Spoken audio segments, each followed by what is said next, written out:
Ivy Slater, and you're listening to Her Success Story Podcast, a show where gutsy businesswomen share their success journey.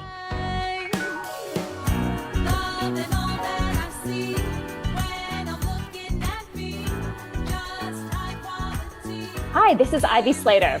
Welcome to today's episode of Her Success Story. So for those of you who are just tuning in, you have tuned in at the right time. We're in the midst of a series on women in cybersecurity. So, wow. For those of you who are immediately saying, oh, I want to listen to the whole series, and it's here right in any podcast channel you're watching or listening to. It has been fascinating to speak to different women leaders in the cyber area. And I truly wanted to commit to this because I have so much curiosity. You know, this is a newer form of business, a new piece of business. Now, it's not that cybersecurity wasn't around back in the day, but it wasn't a known thing for business leaders to be informed about. And today it is vital. So I was excited to delve into this series, and I'm thrilled with this guest today. So today we are welcoming Adaku Nwachukwu. She's an IP technology, transactions, and privacy attorney with over 17 years experience. She's the founding and managing partner of AN Law Firm, PC, where she provides IP technology transactions, commercial contracts, and data privacy and cybersecurity services to startups as well as established businesses. So Adaku, welcome and thank you for being with me today. Oh, thank you for having me. I'm very happy to be here. So, you know, you've been an attorney for just a few years, about 17, give or take. What was the driver to get into this IT and cyber world?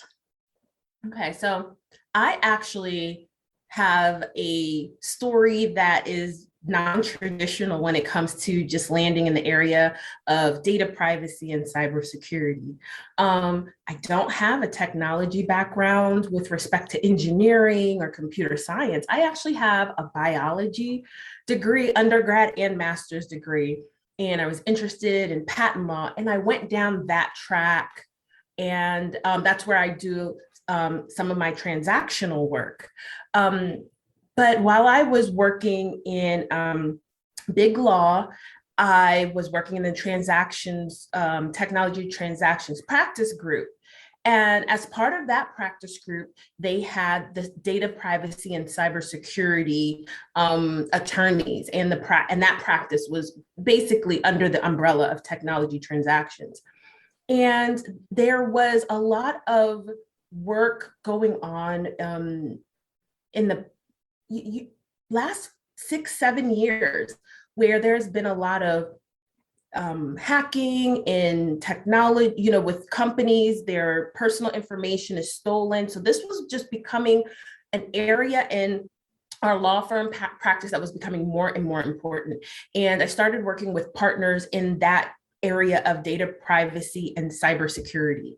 And then comes along something called GDPR, the General Data Protection Regulation in the European Union, and it basically took over my practice. And I delved into that with the partner that I was working with in the practice group. And then from there, I developed this, this idea where data privacy and cybersecurity is embedded into all the transactional work that I've been doing. So that is really, once I stepped into that area, I never left. And that has been a very important part of my practice now. So what do you see with your clients today? You know, the clients that are coming to you with this, with data privacy and cybersecurity, what are the needs of the average business owner? What do we need to know? The most important thing that a business owner needs to understand is how its data flows are occurring in its business. There are some companies where data privacy and cybersecurity will be a minor part of their overall business model. And then there are other companies where like 90% of their business model is focused on, data privacy and cybersecurity just because of what they do. So, for example, companies that deal with collection of personally identifiable information like name, address, your IP address on your computer, medical information, in essence, all of these very sensitive types of information. And these companies that collect, transfer, analyze these types of information, they have to really, really understand, first of all, what type of information they are gathering, what potential regulatory agencies and laws are applicable. And then once you have that understanding, putting in place appropriate security measures to protect that information. And then, of course, that same structure is also important for other companies that a small aspect of their business would be to collect data. So, for example, if I'm a retail owner selling clothes or selling produce, my main source of, business is just selling products and receiving money. It may be cash, it may be, credit cards. Now, credit card information is important. Now, wait a second. I'm going to chime in here because in the olden days, most of us carried cash. Yeah. Now you have an entire generation who you couldn't find a $20 bill in. Right. And so everybody's, they flash their phones and it's Apple Pay or it's, you have your card. And I'm like, I know I'm always yelling at my kids a bunch of years ago is don't ever use your debit card for transactions. Don't ever use a credit card. Don't use a debit card. Don't, use, but nobody, it seems that nobody except maybe my generation carries cash anymore. Right. And you have all this vulnerable information by, flashing our, and I know we have chips now, but the chip is kind of okay, but it's not great. We're vulnerable. It's not 100%. Absolutely. It's not 100%. And then that is one of the reasons why data privacy, cybersecurity is going to be very important across the board. So now dealing with these various transactions, you have to make sure you're using reliable vendors. One very important thing as a business owner is to vet your vendors.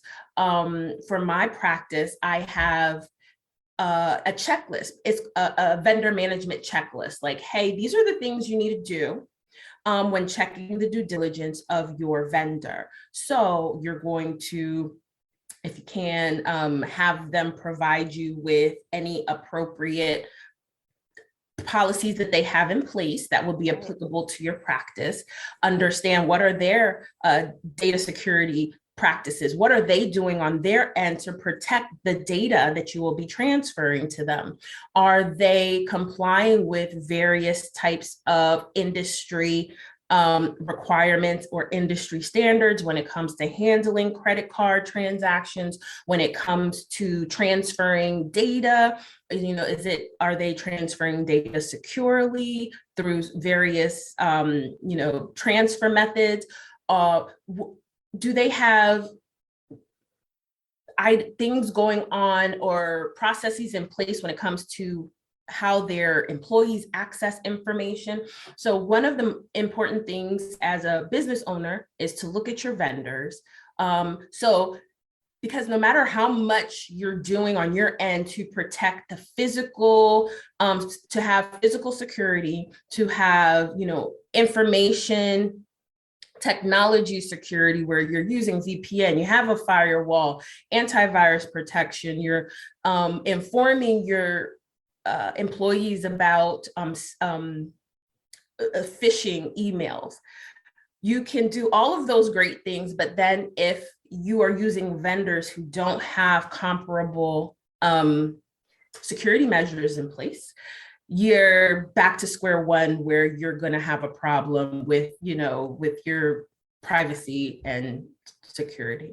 And it's interesting because I love where you're heightening this is, because I know my thought process as a business owner and a business leader is to make sure that Slater Success, my company, is shored up, right? That we're that, we do take credit cards, and we do, some people transfer things various ways. They pay us in a few different ways.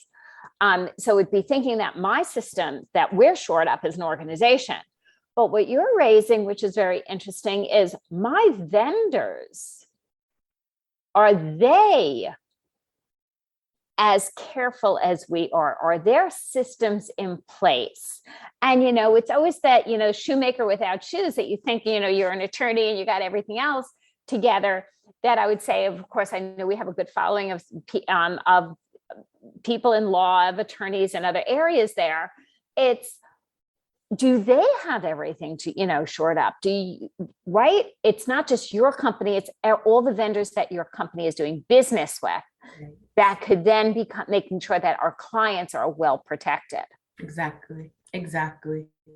So what has, now that you've been a business owner for a while, what has surprised you in this way, especially in this area of data privacy and cybersecurity?